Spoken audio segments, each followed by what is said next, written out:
Chapitre 1. Les fondations. Vincent Vince Rodriguez avait bâti son empire sur le sang et le béton. À 42 ans, il inspirait le respect dans des cercles où le respect se gagnait par la peur, la loyauté et une main de fer.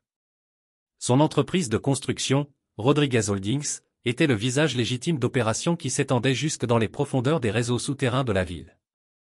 Des syndicats à la gestion des déchets, des contrats municipaux à la sécurité privée.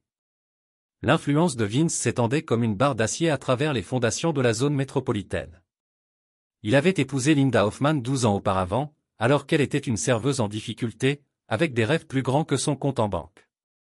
À l'époque, Vince continuait son ascension, faisant ses preuves auprès de la vieille garde, qui se demandait si un Mexicain-Américain de deuxième génération avait les qualités requises pour rejoindre les Wolves.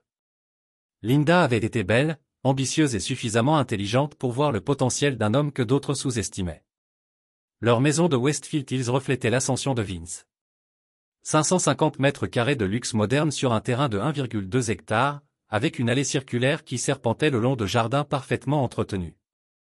La maison était le domaine de Linda pendant la journée, tandis que Vince s'occupait des affaires qui assuraient leur confort et tenaient leurs ennemis à distance.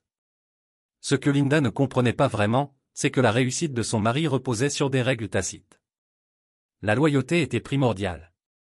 La trahison était impardonnable, et Vince Rodriguez n'oubliait jamais une dette, qu'elle soit envers lui ou envers lui. Ce mardi matin-là, Linda se tenait dans leur cuisine en marbre, les mains légèrement tremblantes, raccrochant un appel téléphonique. La conversation avait été brève mais significative. Son amant, Derek Hoffman, son cousin éloigné qu'elle avait retrouvé lors d'une réunion de famille, venait de confirmer leur projet de week-end. Un hôtel en ville, loin des regards indiscrets, et le réseau d'associés de Vince, omniprésent. Linda avait été prudente pendant 8 mois, menant cette liaison avec une précision militaire. Téléphone séparé, paiement en espèces, alibi impliquant sa sœur, ou sortie shopping. Elle se disait qu'elle méritait le bonheur. Que le monde de violence et d'intimidation de Vince l'avait enfermée dans une cage dorée. Ce qu'elle ignorait, c'est que son apparente inconscience était en soi une mise en scène. Des années de survie dans un environnement où la faiblesse était synonyme de mort lui avaient appris à tout observer sans rien révéler. Il avait remarqué le nouveau parfum, les débits de cartes de crédit inexpliqués qui ne correspondaient pas à ses prétendues activités, la façon dont elle consultait son téléphone avec une énergie nerveuse. Mais Vince était patient. Son grand-père, venu de Sonora avec pour seule main calleuse et une détermination de fer, lui avait appris que la vengeance est un plat qui se sert mieux lorsqu'il est parfaitement préparé. On ne frappe pas avant d'avoir compris tous les angles, toutes les conséquences, tous les moyens par lesquels son ennemi pourrait tenter de s'échapper. L'Audi Q7 noir trônait dans le garage tel un prédateur endormi. Linda avait insisté pour que le SUV soit plus sûr pour leurs enfants imaginaires, avait-elle affirmé, bien qu'ils aient renoncé à leurs efforts depuis des années lorsqu'il était devenu évident que leur mariage relevait davantage d'un arrangement commercial que d'une histoire d'amour. Aujourd'hui, elle se rendrait à sa prétendue réunion de club de lecture, qui n'était en fait qu'un prétexte pour rencontrer Derek dans un café du centre-ville. Tandis que Vince examinait les contrats de construction dans son bureau, entouré de récompenses municipales et de photos avec des politiciens dont il avait discrètement financé les campagnes, il s'autorisa un léger sourire. Linda pensait jouer aux échecs, mais elle ne réalisait même pas que la partie avait commencé. Chapitre 2. La collision. Derek Hoffman était tout ce que Vince Rodriguez n'était pas, ou du moins tout ce que Linda aurait souhaité que son mari soit. Grand, blond et d'une beauté conventionnelle, Derek travaillait comme représentant pharmaceutique, parcourant les cabinets médicaux haut de gamme et discutant de handicap de golf et de destinations de vacances. Il portait des pantalons kaki et des polos comme une armure contre un monde qui privilégiait l'apparence aux apparences. À 36 ans, Derek avait essuyé une série d'échecs amoureux et d'emplois médiocres avant de renouer avec Linda. Elle représentait tout ce qu'on lui avait appris à désirer, la beauté, la richesse et l'accès à un style de vie que son modeste salaire ne pourrait jamais lui offrir. Il ne posait pas beaucoup de questions sur la façon dont Vince avait acquis sa fortune. Il préférait imaginer qu'elle provenait de transactions commerciales légitimes et d'investissements judicieux. Leur liaison avait commencé de manière assez innocente. Les conversations familiales autour d'un barbecue sur le bon vieux temps s'étaient transformées en SMS privés relatant le malheur de Linda. Derek se posait en confident compréhensif, en âme douce qui la comprenait vraiment. Il ignorait commodément que le mariage de Linda avait financé les prêts de sa cousine pour ses études de médecine et aidé sa propre mère à traverser un cancer, alors que l'assurance de Derek était en défaut. Ce mardi après-midi-là, Dororik conduisait sa Honda Civic argentée vers leur point de rendez-vous lorsque son téléphone vibra, accompagné du message vocal de Linda. Elle était en retard. Quelque chose à propos de Vince qui avait besoin de l'Audi pour une réunion d'affaires. Pouvait-il repousser leur rendez-vous café d'une heure? Dororik commit l'erreur d'essayer de répondre tout en naviguant dans la circulation. Son attention se perdit entre l'écran du téléphone et la route devant lui. Il ne remarqua le feu rouge que lorsque l'impact fut inévitable. La Civic percuta violemment le côté d'une Audi Q7 noire qui traversait légalement l'intersection. Le bruit du métal tordu et du verre brisé attira immédiatement l'attention des piétons et des conducteurs à proximité. De la vapeur s'échappait du capot froissé de Dororik, tandis que le côté passager de l'Audi présentait une bosse importante et des vitres en toile d'araignée. Linda descendit du siège conducteur. Sa veste de créateur était déchirée et une fine ligne de sang coulait d'une coupure au front. Le choc de l'accident dura environ 10 secondes avant que la panique ne s'installe. Non pas à cause des blessures, les dégâts étaient mineurs, mais à cause des explications. Dororik sortit de sa voiture en titubant, le visage pâle et les yeux écarquillés de reconnaissance et de terreur. Si Vince apprenait cela, si le rapport d'accident le reliait d'une manière ou d'une autre à Linda, les conséquences iraient bien au-delà des simples déclarations d'assurance. « Êtes-vous blessé ?» demanda Dororik en s'approchant prudemment tandis que des passants inquiets commençaient à s'amonceler. Linda réfléchit à toutes les possibilités. Elle pourrait prétendre ne pas connaître Derek, qu'il n'était qu'un conducteur imprudent comme les autres. Mais le rapport d'accident contiendrait leurs informations à tous les deux. Et dans une ville où le réseau de Vince s'étendait comme un brouillard matinal, les secrets avaient une durée de vie limitée. À moins que le bruit des sirènes ne la décide.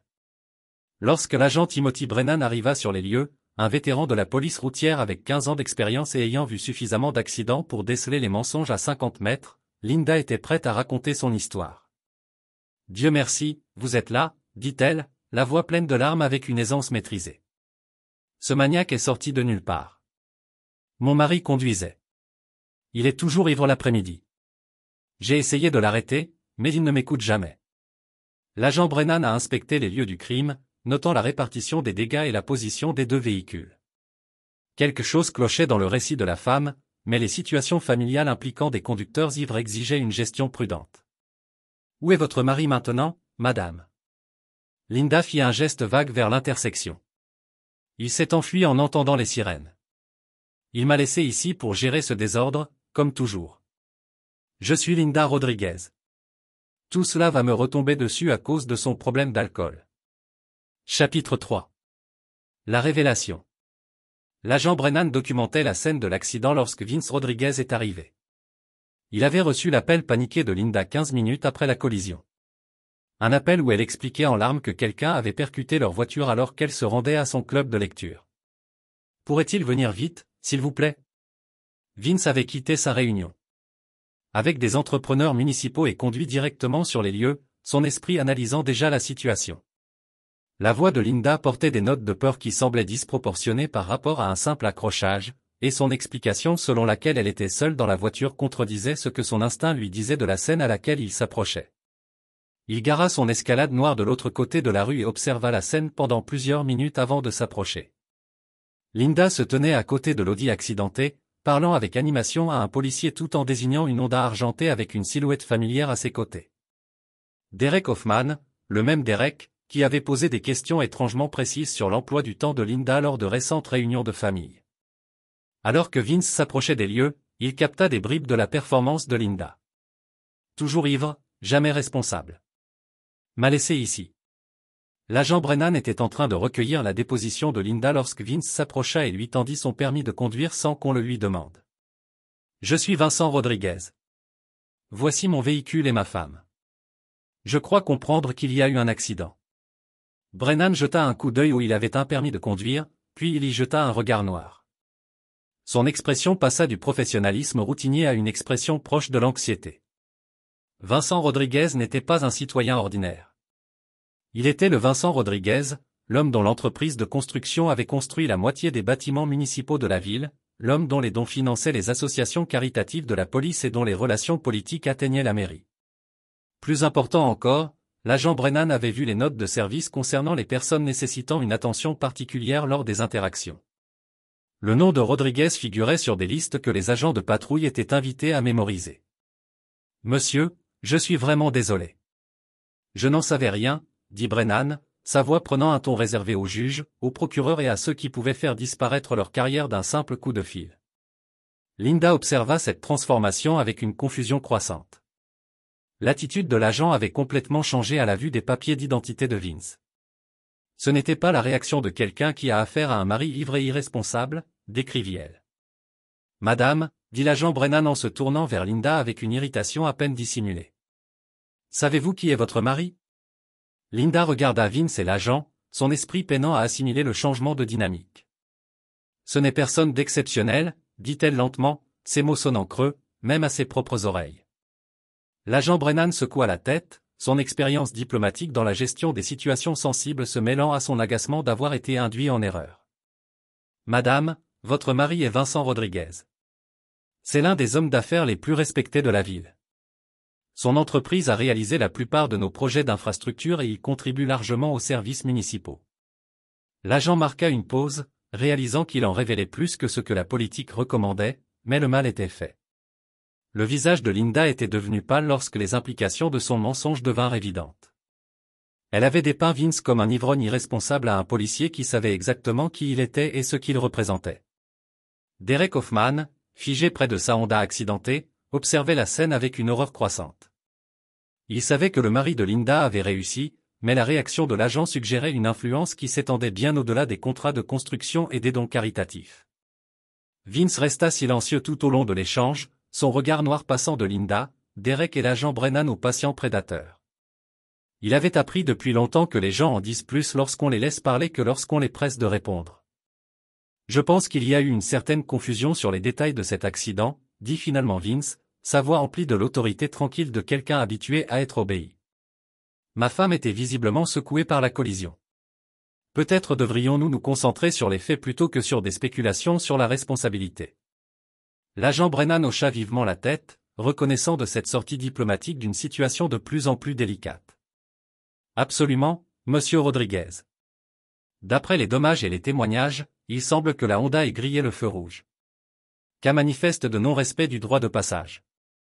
Tandis que Derek recevait sa contravention et que les véhicules étaient évacués de l'intersection, Vince nota chaque détail. Les regards nerveux entre Linda et Derek, la façon dont ils évitaient de se regarder directement tout. En restant extrêmement attentifs à leurs positions respectives, le caractère expérimenté des mensonges de Linda et la panique d'amateur dans les réponses de Derek. Plus important encore, il remarqua la rapidité avec laquelle Linda avait été prête à détruire sa réputation pour protéger son secret. Une telle trahison exigeait une réflexion approfondie sur les réponses appropriées. Le trajet du retour en escalade se passa en silence. Linda regarda par la fenêtre passager, son esprit explorant les stratégies de limitation des dégâts. Vince conduisit avec sa précision calme habituelle, ne laissant rien présager d'important. Mais derrière son air serein, Vincent Rodriguez planifiait déjà. Il avait bâti un empire en comprenant que la loyauté se mérite et que la trahison est punie. Les relations personnelles obéissaient aux mêmes règles que les partenariats commerciaux. La confiance était une monnaie d'échange et la fausse monnaie exigeait une action décisive. Le jeu avait commencé. Chapitre 4. L'enquête. 2 semaines s'écoulèrent avant que Vince ne fasse son premier pas. Pour les observateurs extérieurs, l'accident semblait oublié.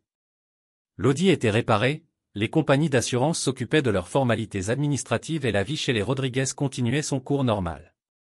Linda participait à ses clubs de lecture et à ses virées shopping. Derek reprit ses tournées de vente de produits pharmaceutiques, et Vince maintenait son calendrier de réunions de construction et de négociation de contrats municipaux.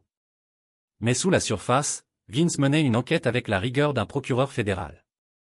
Son réseau de contacts comprenait des détectives privés, d'anciens inspecteurs de police retraités de la sécurité d'entreprise, et des spécialistes de la surveillance numérique qui opéraient dans les zones grises entre le légal et l'opportun. Miguel Santos travaillait pour Vince depuis 8 ans, gérant des projets de recherche exigeant discrétion et patience. Ancien officier du renseignement militaire, expert en criminalistique numérique et en surveillance traditionnelle, Miguel comprenait que les demandes de son employeur concernaient souvent des questions personnelles plutôt que professionnelles. Le salaire était excellent, le travail intéressant, et poser des questions inutiles ne faisait pas partie du descriptif du poste. J'ai besoin d'une chronologie complète des activités de ma femme au cours de l'année écoulée, avait confié Vince à Miguel lors d'une réunion privée dans un parking du centre-ville.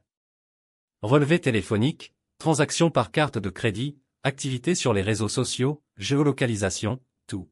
« Jusqu'où voulez-vous que j'aille » avait demandé Miguel, comprenant parfaitement les implications. « Et je veux le même bilan pour Derek Hoffman, son cousin, vendeur de produits pharmaceutiques, qui vit à Brookfield Heights, conduit une Honda Civic argentée avec un pare-chocs endommagé. » Miguel hocha la tête. Calendrier des résultats. 2 semaines. L'argent n'est pas un problème, mais ça reste entre nous. Les résultats sont arrivés un mardi matin dans une enveloppe Manille livrée au bureau privé de Vince. 47 pages de documentation relatant une histoire de tromperie systématique s'étalant sur 8 mois. Des reçus d'hôtel payés en espèces mais filmés par des caméras de sécurité. Des données de localisation de téléphone portable montrant Linda et Derek aux mêmes endroits à des moments où Linda prétendait être ailleurs. Des achats par carte de crédit de vêtements et d'accessoires qui n'apparaissaient jamais dans sa garde-robe à la maison. Mais les preuves les plus accablantes étaient numériques. Les contacts de Miguel en cybersécurité avaient récupéré des SMS, des chaînes de mails et même des enregistrements de messages vocaux supprimés qui dressaient un tableau détaillé de la liaison. Linda et Derek ne se rencontraient pas seulement pour des rencontres physiques. Ils planifiaient un avenir où Linda quitterait son mariage une fois qu'elle aurait obtenu un accord financier suffisant. Les conversations ont révélé le mépris de Linda pour les associés de Vince, son projet de dénoncer des violences psychologiques lors de la procédure de divorce et son intention de déménager dans le Colorado, état natal de Dererick, où il pourrait repartir à zéro avec ce qu'elle appelait sa juste part des biens de Vince. Plus intéressantes étaient les contributions de Dererick à ces conversations. Loin d'être un participant passif, il s'était renseigné sur les droits de Linda dans le cadre d'une procédure de divorce et avait même consulté des avocats sur les stratégies de protection des biens. L'homme qui se présentait comme un simple représentant pharmaceutique menait sa propre enquête sur les avoirs de Vince. Vince a lu les documents 2 fois, son expression immuable. La trahison était totale. Pas seulement un adultère, mais une planification active pour le détruire financièrement et personnellement. Linda et Derek l'avaient complètement sous-estimé, le traitant comme un marque riche mais stupide plutôt que comme quelqu'un qui avait survécu et prospéré dans des environnements où les erreurs étaient souvent fatales. La dernière partie du rapport de Miguel contenait des informations sur Derek Hoffman qui expliquait sa confiance dans la recherche d'une femme mariée.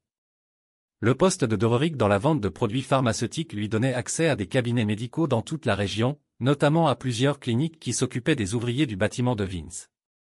Derrick utilisait ses relations pour recueillir des informations sur les pratiques commerciales de Vince, la satisfaction de ses employés et ses vulnérabilités potentielles. Plus préjudiciable encore était son passé, 3 relations antérieures avec des femmes mariées, dont 2 s'étaient soldées par des divorces coûteux dont Dererick avait indirectement bénéficié. Cet homme était un prédateur professionnel spécialisé dans le ciblage des épouses fortunées et l'aide à tirer le meilleur parti de leur mariage. Vince mit le rapport de côté et ouvrit son ordinateur portable.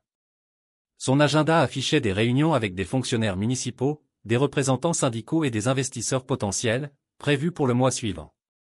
Des affaires légitimes qui requéraient son attention et maintenaient les sources de revenus qui soutenaient son style de vie et son influence. Mais à partir d'aujourd'hui, ses activités commerciales auraient un double objectif. Chaque réunion serait l'occasion de réunir des ressources. Chaque négociation de contrat prendrait en compte les besoins futurs, et chaque conversation serait évaluée en fonction de son intérêt potentiel pour le règlement de dettes personnelles. Vincent Rodriguez partait en guerre, mais contrairement à ses ennemis, il comprenait que les meilleures batailles étaient gagnées avant que l'autre camp ne se rende. Compte qu'il était en guerre. Chapitre 5. Construire des alliances.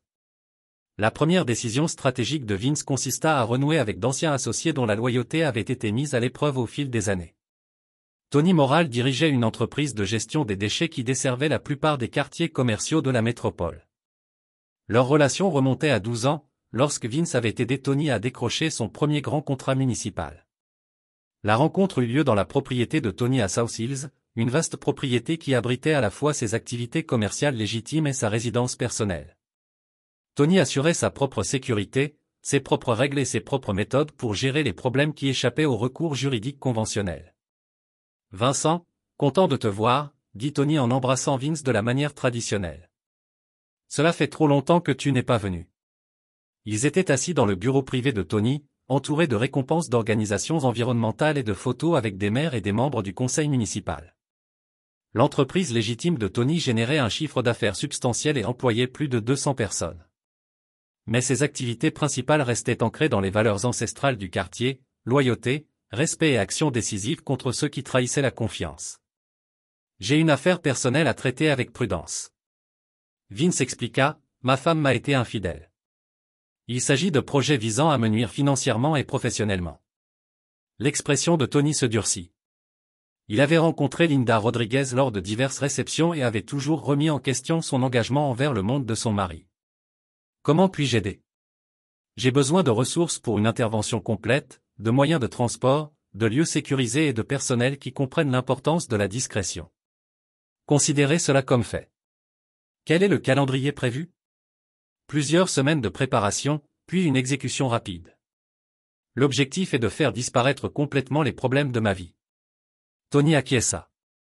Dans leur monde, les mariages étaient des partenariats qui allaient au-delà des relations personnelles. Attaquer un partenaire était une attaque contre l'ensemble du réseau de relations et d'obligations mutuelles. La trahison de Linda n'était pas seulement personnelle.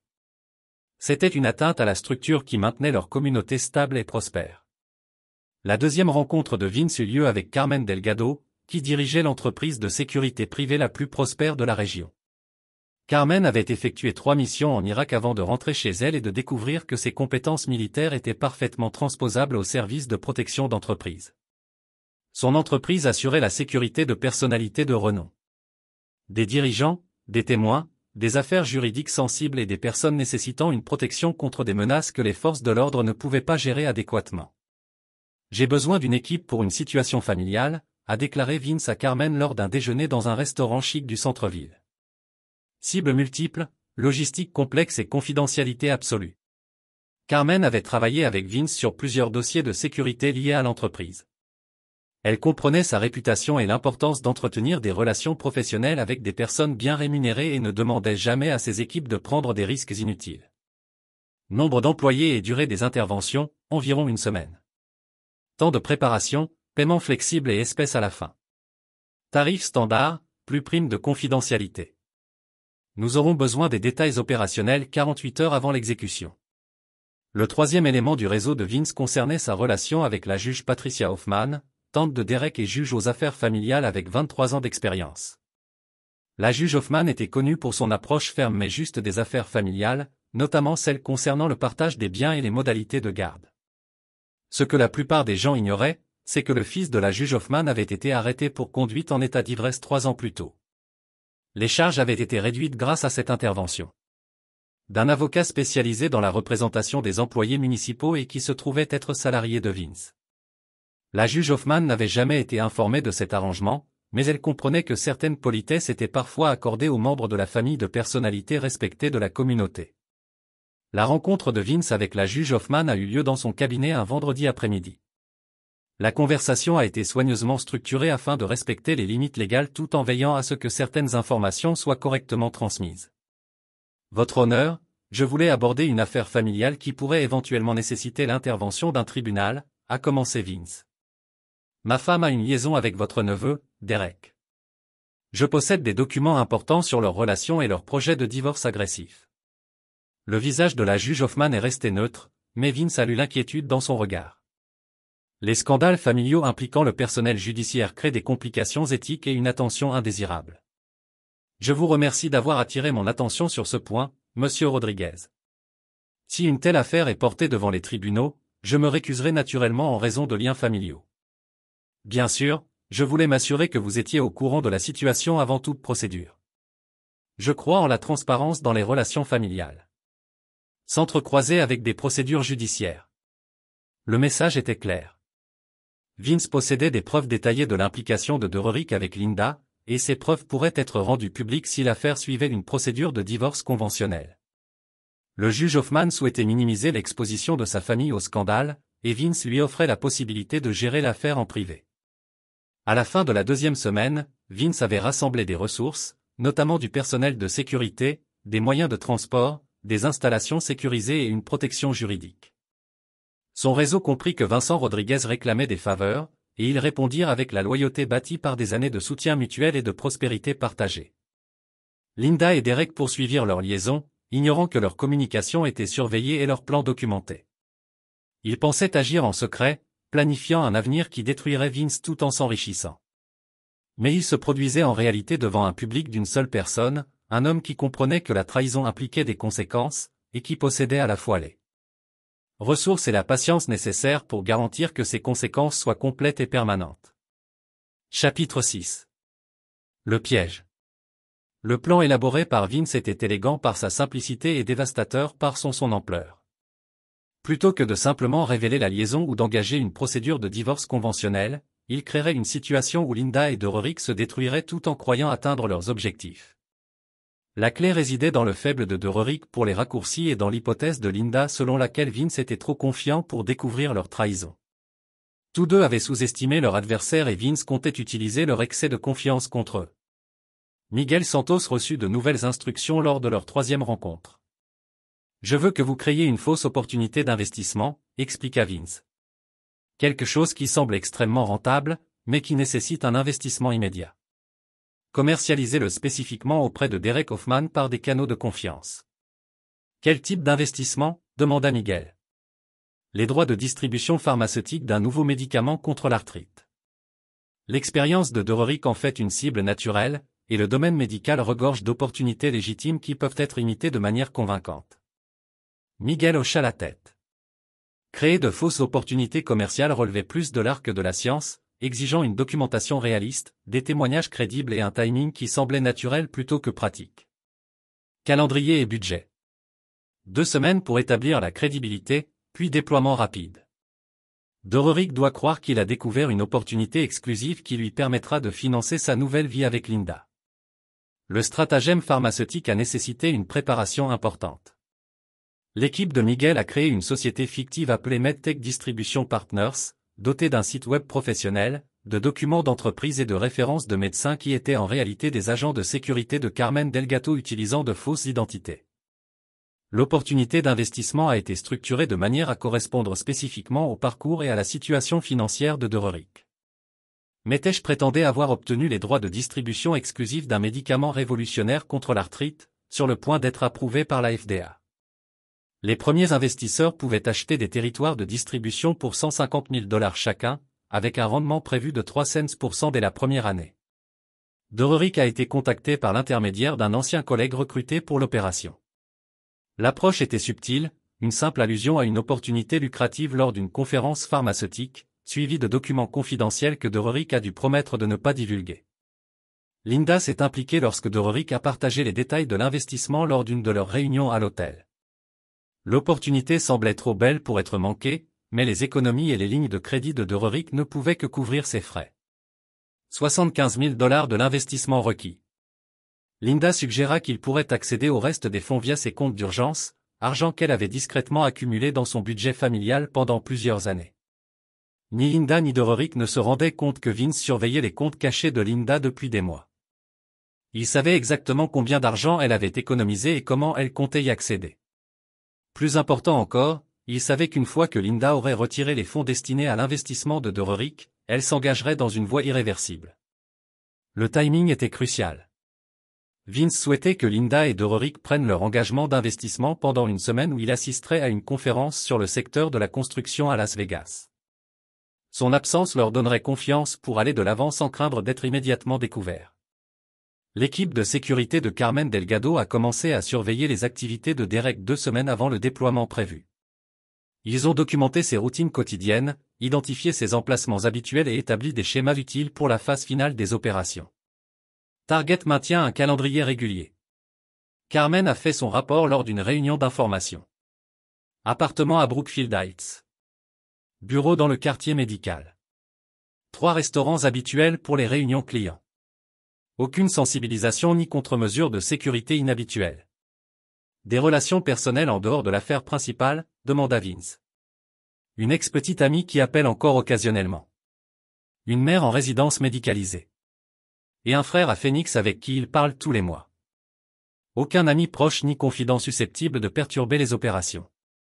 Tony Moral avait préparé les lieux pour la confrontation finale, un entrepôt dans le quartier industriel, officiellement vacant, mais qui servait en réalité de lieu de réunion sécurisé pour des discussions commerciales sensibles. Le bâtiment offrait intimité, insonorisation et plusieurs issues de secours. Tout était prévu pour des conversations exigeant une confidentialité absolue. Tout est prêt sur simple demande, confirma Tony. Personnel, transport et services de nettoyage étaient prêts. L'entrepôt avait été équipé de matériel d'enregistrement, de systèmes de contention et de fournitures médicales. Quoi qu'il arrive lors de la confrontation finale, une documentation complète serait établie et toute complication serait gérée professionnellement. La juge Hoffman a reçu un appel de courtoisie l'informant que Derek était sur le point de s'impliquer dans un investissement financier potentiellement problématique. La conversation fut brève et soigneusement formulée afin d'éviter toute apparence d'ingérence judiciaire dans des affaires privées. Comte. Je pensais que vous devriez être conscient que Derek pourrait prendre des décisions financières qui pourraient mal refléter les membres de la famille dans des postes publics, avait expliqué Vince. Je voulais vous donner un avis avancé au cas où la situation deviendrait publique. Le juge Hoffman a compris les implications. Si l'investissement de Derek s'est avéré frauduleux ou légalement discutable, le scandale pourrait nuire à sa propre réputation et à sa carrière. Elle a apprécié la considération de Vince en offrant un avertissement avancé, et elle a compris que la discrétion profiterait à toutes les personnes impliquées. À la fin de la phase de préparation, Vince avait créé un piège parfait. Linda et Derek engloberaient volontairement leurs ressources à un investissement frauduleux, ce qui les rend vulnérables à la fois à la ruine financière et aux accusations criminelles. Ils seraient isolés des alliés et des partisans potentiels, pris au piège dans une situation entièrement de leur propre fabrication. Plus important encore, ils apprendraient exactement qui était Vincent Rodriguez et ce qui est arrivé aux gens qui ont trahi sa confiance. La leçon serait complète, permanente et absolument inoubliable. Chapitre 7. Le piège Springs. Derek Hoffman a signé l'accord d'investissement MedTech Distribution Partners un mercredi matin, transférant $150 000 à un compte qui disparaîtrait en quelques heures. Il a utilisé l'épargne d'urgence de Linda combinée à un prêt contre sa Honda et une avance de fonds de 3 cartes de crédit pour répondre à l'exigence d'investissement. Linda avait retiré ses fonds cachés 2 jours plus tôt, disant à Vince qu'elle avait besoin d'argent pour un achat de meubles qui s'est avéré être retardé. Le mensonge est venu facilement. Elle pratiquait la tromperie depuis des mois et se sentait confiante de sa capacité à gérer plusieurs faux récits. Ce que Linda et Derek ne réalisaient pas, c'est que Miguel Santos avait suivi leurs communications et leurs transactions financières en temps réel. Au moment où le transfert de fil de Derek a été traité, Vince a été confirmé que son piège avait été déclenché avec succès. Investissement terminé, a rapporté Miguel lors d'un appel téléphonique crypté. Les deux objectifs sont désormais financièrement engagés et légalement exposés. Vince était à Las Vegas pour assister à des réunions légitimes de l'industrie de la construction tout en maintenant des alibis parfaits pour son emplacement et ses activités, mais son absence de la ville était temporaire. Il reviendrait jeudi soir pour commencer la phase finale des opérations. Derek a appelé Linda dans l'heure suivant la fin de l'investissement, sa voix portant l'excitation et les secours. C'est fait. Nous sommes officiellement partenaires dans ce qui va être l'opportunité la plus rentable de nos vies. Linda a ressenti un mélange de frissons et de terreur. Elle venait de consacrer $75 000 à un investissement entièrement basé sur la recherche et le jugement de Derek. Mais les rendements potentiels étaient stupéfiants et le succès leur fournirait une indépendance financière pour commencer leur nouvelle vie ensemble. Quand voyons-nous les premiers retours ? Demanda Linda. Selon le calendrier, l'approbation de la FDA devrait passer dans les 6 semaines. Les territoires de distribution seront attribués immédiatement après cela et le partage des revenus commencera dans les 90 jours.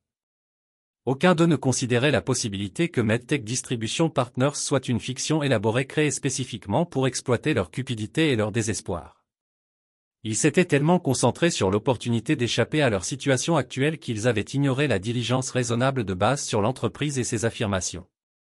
Jeudi soir, Derek a reçu un appel téléphonique qui a tout changé. La voix était calme, professionnelle et complètement inconnue.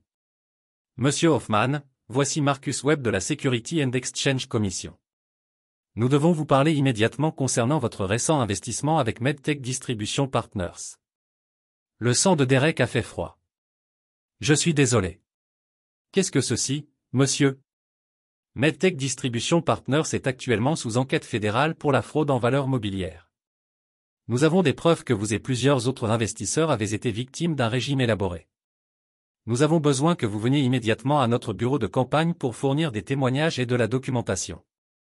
Êtes-vous en train de dire que l'investissement est frauduleux?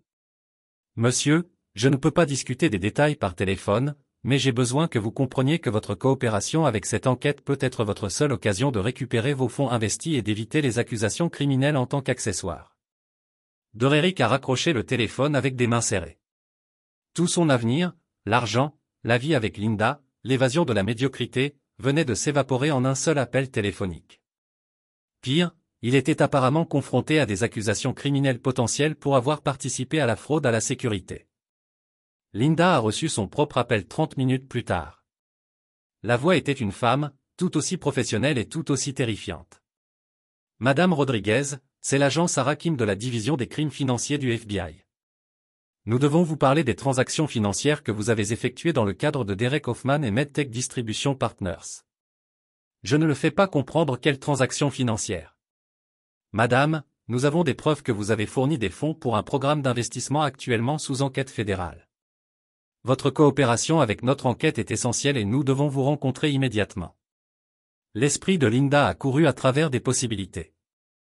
Si le FBI enquêtait sur l'investissement de Doréric, il découvrirait la source des fonds et ses tentatives de cacher de l'argent à Vince. Son affaire serait exposée, sa tromperie financière serait révélée et son mariage serait détruit. Tout pour un investissement qui était apparemment frauduleux. Où voulez-vous vous rencontrer? Demanda Linda, sa voix à peine stable. Nous avons une installation sécurisée dans le quartier industriel où nous pouvons discuter de cette question en privé. L'adresse est 1247 boulevard industriel, construire C. Venez seul et ne discutez pas de cette conversation avec personne, y compris votre mari, jusqu'à ce que nous ayons eu la chance d'expliquer la situation. Derek a reçu des instructions similaires pour se réunir au même endroit. Ni lui ni Linda ne se rendent compte qu'ils étaient dirigés vers l'entrepôt de Tony Moral ou que les agents fédéraux avec lesquels ils avaient parlé étaient le personnel de sécurité de Carmen Delgado en utilisant un équipement de modification de la voix sophistiqué. L'entrepôt ressemblait exactement à ce que quelqu'un attendrait d'un bureau fédéral sur le terrain. Les voitures non marquées dans le parking, le personnel et les combinaisons de professionnels et la documentation d'apparence officielle visible à travers les fenêtres. L'équipe de Carmen avait transformé l'espace en une installation gouvernementale convaincante avec des équipements d'enregistrement et des salles d'interrogatoire. Doréric est arrivé en premier, ses mains tremblant toujours alors qu'il était escorté dans une salle de conférence stérile par un homme qui s'est présenté comme agent web. Linda est arrivée 20 minutes plus tard, a conduit une pièce séparée par une femme prétendant être l'agent Kim. Les deux ont été montrés des packages de preuves identiques, des dossiers financiers documentant leur investissement dans des partenaires de distribution MedTech, des déclarations de témoins d'autres victimes présumées et des documents d'aspect officiel décrivant l'enquête fédérale sur la fraude. En valeur mobilière. Les preuves étaient convaincantes car la majeure partie de celles-ci étaient réelles. L'équipe de Vince avait en fait créé le programme d'investissement frauduleux spécifiquement pour piéger Linda et Derek. La bonne nouvelle, a déclaré à Derek, l'agent web est que nous pensons que vous et Madame Rodriguez étiez victimes plutôt que de participants volontaires à cette fraude. La mauvaise nouvelle est que vos pertes financières sont probablement permanentes et que votre implication peut encore entraîner une responsabilité civile. L'agent Kim a livré un message similaire à Linda dans la salle adjacente. Votre mari est évidemment un homme d'affaires éminent avec des liens politiques importants. Si cette enquête devient publique, le scandale pourrait nuire à sa réputation et à la position de votre famille dans la communauté. Doréric et Linda ont été informés que leur meilleure option était de coopérer pleinement avec l'enquête tout en minimisant l'exposition publique de leur implication. On leur a demandé de signer des accords de confidentialité et d'éviter de discuter de la question avec quiconque, y compris les uns les autres, jusqu'à la fin de l'enquête fédérale. Ce qu'ils ne réalisaient pas, c'est qu'ils venaient de signer des confessions à leur affaire, à leur tromperie financière et à leur participation à la fraude aux investissements. Les documents qui leur ont été montrés étaient des preuves réelles de leurs actions, compilées par l'équipe de Vince pendant des semaines de surveillance et d'enquête. Alors que Derek et Linda ont quitté l'entrepôt séparément, chacun croyant qu'ils avaient évité de justesse les poursuites fédérales, Vince recevait des rapports détaillés sur leurs réactions et leurs déclarations. Le piège avait parfaitement fonctionné. Ils avaient avoué tout, signé des documents juridiques reconnaissant leur culpabilité et accepté de maintenir le silence de leur situation. La première phase de leur punition était terminée. La phase 2 commencerait immédiatement. Chapitre 8, le calcul commence. Vendredi matin, Vince est revenu de Las Vegas pour trouver sa maison étrangement silencieuse. Linda était dans la cuisine à regarder une tasse de café qui était devenue froide quelques heures plus tôt. Son visage était pâle, ses mains tremblaient légèrement et elle ressemblait à quelqu'un qui avait vu tout son avenir s'effondrer en un seul appel téléphonique. « Bon voyage » a-t-elle demandé, sa voix soigneusement neutre. « Productif. Plusieurs nouveaux contrats en développement. » Vince s'est versé du café et s'est assis en face d'elle au bar de petit déjeuner en granit. « Vous semblez bouleversé par quelque chose. » L'esprit de Linda a couru à travers d'éventuelles réponses. L'accord de confidentialité qu'elle avait signé lui avait interdit de discuter de l'enquête fédérale, mais elle avait besoin d'explications pour sa détresse évidente. Juste fatiguée. Je pense que je descends avec quelque chose. Vince hocha la tête avec sympathie. Vous devriez peut-être vous reposer aujourd'hui. Annulez tous les plans que vous pourriez avoir. La suggestion ressemblait plus à une commande, et Linda s'est rendue compte qu'elle n'avait pas l'intention d'annuler de toute façon. Son liaison avec Dererick était effectivement terminée. Ils avaient été invités à éviter les contacts les uns avec les autres en attendant l'enquête fédérale. Leur rêve d'une nouvelle vie ensemble avait été remplacé par des craintes de poursuites pénales et de ruines financières. Ce que Linda ne savait pas, c'est que Vince avait passé la matinée à examiner les images de surveillance de la réunion de l'entrepôt. Il avait regardé ses confessions de signes, entendait sa voix se briser en décrivant son affaire et l'avait vue en panne psychologique complète face aux conséquences de sa trahison. Dererick avait sa propre crise à 20 mètres dans son appartement de Brookfield Heights. L'investissement de 150 000 $ représentait tous les dollars disponibles qu'il possédait, ainsi que la dette importante des cartes de crédit et des prêts personnels. Il a été ruiné financièrement, potentiellement confronté à des accusations criminelles et interdit de contacter la seule personne qui aurait pu fournir un soutien émotionnel pendant la catastrophe. Son téléphone a sonné à 10h47. L'identifiant de l'appelant a montré à Vincent Rodriguez. Les mains de Dererick tremblaient en répondant. « Bonjour, Derek. Voici Vince Rodriguez. Je pense que nous devons avoir une conversation. Et qu'en est-il de votre relation avec ma femme? Sur l'investissement que vous avez fait hier? À propos de l'enquête fédérale dans laquelle vous êtes tous les deux impliqués. » La voix de Vince était calme, presque conversationnelle. « Je pense que ce serait mieux si nous en parlions en personne plutôt que par téléphone. » L'esprit de Dererick se déplaçait. Si Vince était au courant de l'affaire, de l'investissement et de l'enquête fédérale, alors les accords de confidentialité que Dererick avait signés n'avaient pas de sens. Pire, les liens et l'influence de Vince ont suggéré qu'il pourrait avoir des ressources contre lesquelles les agents fédéraux ne pouvaient pas protéger. Où voulez-vous rencontrer? Je vais te chercher dans 30 minutes. Soyez prêts. La ligne est morte, laissant Derek fixant son téléphone en terreur. Vincent Rodriguez n'était pas seulement un mari en colère. C'était un homme avec le pouvoir de faire disparaître les problèmes en permanence. L'escalade noire de Vince est arrivée précisément dans les délais. Dererick a regardé depuis son appartement. La fenêtre de son appartement est sortie, l'une du conducteur, l'autre clairement la sécurité. Lorsque Dererick a ouvert sa porte d'appartement, il s'est retrouvé face à Tony Morale, qui sourit avec une politesse prédatrice. Derek Hoffman, Monsieur Rodriguez, attend dans la voiture. Nous allons faire un tour. Le trajet a pris 45 minutes dans les rues de la ville que Derek n'avait jamais vues. Ils ont traversé les zones industrielles, les terrains vides et les quartiers où les réverbères brisés et les vitres à bord ont suggéré que les patrouilles de police étaient peu fréquentes et que les témoins étaient rares. L'escalade s'est arrêtée dans un complexe d'entrepôts dans la même zone où Dererick avait rencontré des agents fédéraux la veille, mais c'était un bâtiment différent, et les hommes qui l'ont escorté à l'intérieur n'étaient certainement pas des forces de l'ordre. Vince attendait dans ce qui ressemblait à une salle de conférence, mais le cadre ressemblait plus à un tribunal qu'à une réunion d'affaires. Il était assis derrière une table en métal avec des dossiers disposés précisément devant lui. 2 hommes supplémentaires se tenaient près des murs, professionnels, alertes et clairement préparés à la violence si nécessaire. « Asseyez-vous, Derek. » Dererick a pris la chaise unique face à Vince à travers la table. Ses jambes tremblaient et il devait saisir les bras de chaise pour garder ses mains stables. « Commençons par ce que vous pensez savoir, » a déclaré Vince, ouvrant le premier dossier de fichier. « Vous pensez que vous êtes impliqué dans une enquête fédérale sur la fraude en valeurs mobilières. Vous croyez que vous et Linda avez été victimes d'une arnaque d'investissement. Vous pensez que vous coopérez avec les forces de l'ordre pour minimiser votre exposition juridique? » Dererick hocha la tête, peur de parler. Tout cela est faux. Vince a supprimé une série de photographies du dossier. Des images de surveillance de Derek et Linda entrant dans les hôtels, se réunissant dans les restaurants et adoptant des parkings. Ce qui est vrai, c'est que vous avez une liaison avec ma femme depuis 8 mois.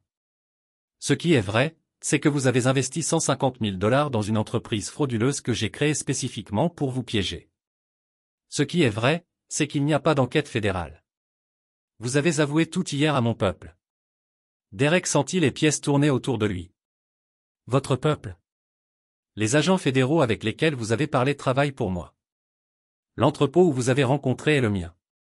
Les preuves que vous avez signées reconnaissant votre culpabilité sont réelles, mais elles ne vont à aucune agence gouvernementale.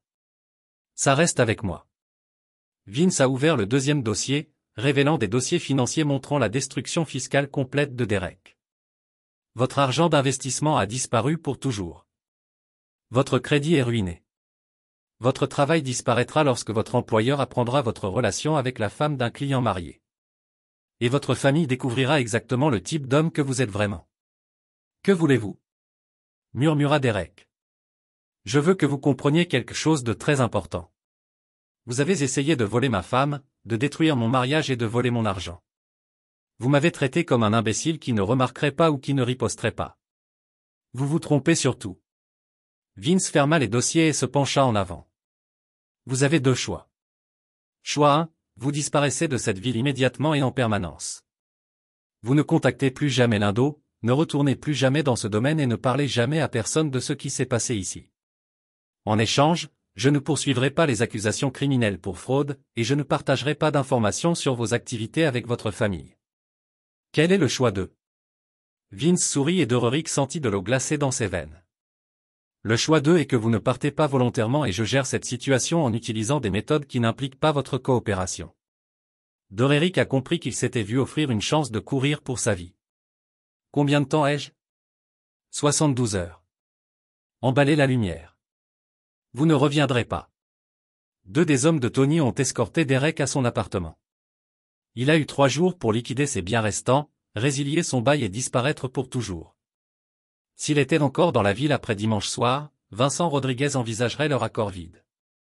Derek a commencé à emballer immédiatement. Chapitre 9. Justice finale. Linda attendait dans le salon lorsque Vince est rentré chez lui ce soir-là. Elle avait passé la journée dans un état de terreur suspendu, sachant que son monde s'effondrait, mais incertain de la chronologie ou de la méthode de destruction exacte. Nous devons parler, a déclaré Vince, s'installant dans sa chaise en cuir en face de l'endroit où Linda était assise sur le canapé. Je ne sais pas ce que tu penses que tu sais, mais arrête. La voix de Vince portait une autorité absolue. Je connais Derek.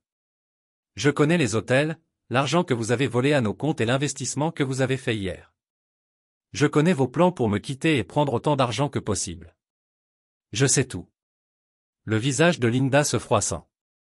8 mois de tromperie soigneusement cachés. En permanence. L'argent d'investissement a disparu pour toujours. Vos récits secrets ont été gelés et votre mariage avec moi se termine ce soir. Vince, s'il vous plaît. Non. Vous avez fait vos choix. Vous avez décidé que j'étais un obstacle à surmonter plutôt qu'un partenaire à respecter. Vous avez décidé que ma confiance ne valait rien et mes vœux de mariage ne signifiaient rien. Vous avez décidé de me voler tout en prévoyant de me détruire. Vince a ouvert une enveloppe de manille et répandre des documents sur la table basse. Documents de divorce, division des actifs selon notre accord prénuptiel, que vous semblez avoir oublié dans votre excitation concernant le programme d'investissement de Derek. Linda regarda les papiers à horreur. Leur accord prénuptial a signé lorsqu'elle était serveuse reconnaissante pour la sécurité financière ne lui a pratiquement rien donné en cas de divorce en raison de l'adultère. Elle recevrait 50 000 $ et 30 jours pour quitter la maison. Tout le reste, la maison, les voitures, les comptes bancaires, les portefeuilles d'investissement sont restés avec Vince. Je ne les signerai pas. Oui, vous le ferez. Parce que si vous ne le faites pas, je déposerai des accusations criminelles pour vol d'actifs matrimoniaux et de fraude. Je publierai également les enregistrements vidéo de vos aveux aux agents fédéraux, qui étaient en fait mon personnel de sécurité ainsi que la documentation de votre affaire et de votre tromperie financière.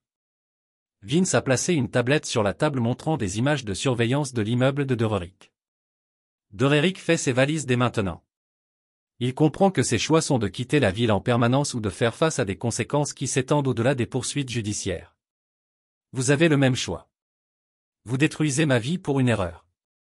Non, Linda. Vous avez détruit votre propre vie en traitant notre mariage comme une entreprise criminelle au lieu d'un partenariat. Je refuse simplement d'être victime de vos choix. Linda a signé les papiers de divorce avec des mains secouées, ses larmes faisant des taches mouillées sur les documents juridiques. Vince a été témoin de sa signature et a placé les documents achevés dans sa mallette. Vous avez 48 heures pour emballer vos effets personnels et quitter cette maison. Une entreprise de déménagement arrivera lundi pour collecter tout ce que vous ne prenez pas avec vous. Après cela, cette maison vous sera interdite en permanence. Où suis-je censé aller? Ce n'est plus mon problème.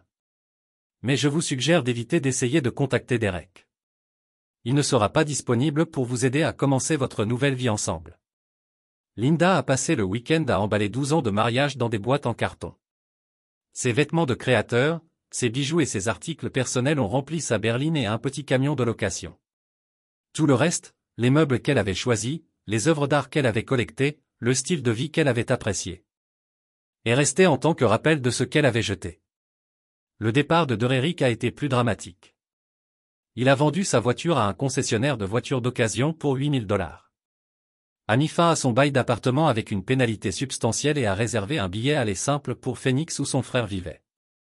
Il a quitté la ville dimanche après-midi avec 2 valises et moins de $10 000 pour recommencer. Sa carrière de vente pharmaceutique a été terminée. Le réseau de Vince a veillé à ce que la réputation professionnelle de Derek ait été détruite dans toute la communauté médicale. Sa famille a reçu des forfaits anonymes contenant des preuves de son affaire et de son rôle dans la fraude de Linda de ses économies. Sa cote de crédit s'est effondrée sous le poids des prêts par défaut et des obligations impayées. La sortie de Linda était plus silencieuse mais tout aussi complète. Elle a déménagé dans un appartement d'une chambre dans une autre ville en utilisant son règlement de $50 000 pour couvrir les dépôts et les frais de subsistance de base. Ses tentatives de trouver un emploi ont été compliquées par des contrôles de référence qui ont révélé son implication dans un mariage qui s'est terminé en raison de l'adultère et de la faute financière. Linda et Derek avaient complètement sous-estimé Vincent Rodriguez. Ils avaient vu la richesse et assumé la stupidité, observé la patience et l'avaient confondu avec une faiblesse et pensaient que la trahison serait récompensée plutôt que punie. 6 mois plus tard, Vince a reçu des mises à jour sur ses 2 anciens adversaires. Derek travaillait dans un centre d'appel Phoenix pour $12 de l'heure, vivant dans un studio et évitant le contact avec sa famille en raison de la honte de ses actions. Linda était employée comme commis en quart de nuit dans un hôtel à prix réduit, avait du mal à payer le loyer et les services publics de son revenu de salaire minimum. Aucun des deux n'avait contacté les autres depuis que nous avons quitté la ville. Leur rêve de construire une nouvelle vie ensemble était mort avec leurs ressources financières et leur statut social. La vie de Vince, quant à elle, s'était considérablement améliorée. Son entreprise a continué à prospérer. Ses liens politiques sont restés forts et sa réputation de loyauté et d'action décisive avait été renforcée par la façon dont il a soigneusement traité la trahison personnelle. Il avait prouvé que Vincent Rodriguez protégeait ceux qui lui étaient et punissait ceux qui ont essayé de le prendre. La maison de Westfield Hills est restée son sanctuaire, mais maintenant il était exempt de tromperie et de trahison. Vince avait appris que la confiance avait été gagnée. La loyauté était précieuse et le pardon était un luxe qu'il ne pouvait pas se permettre. Il avait également appris que la meilleure vengeance n'était pas une douleur temporaire. Ce sont des conséquences permanentes qui rappelaient chaque jour à ses ennemis le prix qu'ils avaient payé pour le sous-estimer. Vincent Rodriguez avait gagné complètement et ses ennemis passeraient le reste de leur vie à comprendre exactement ce que cela signifiait. C'est là que notre histoire touche à sa fin.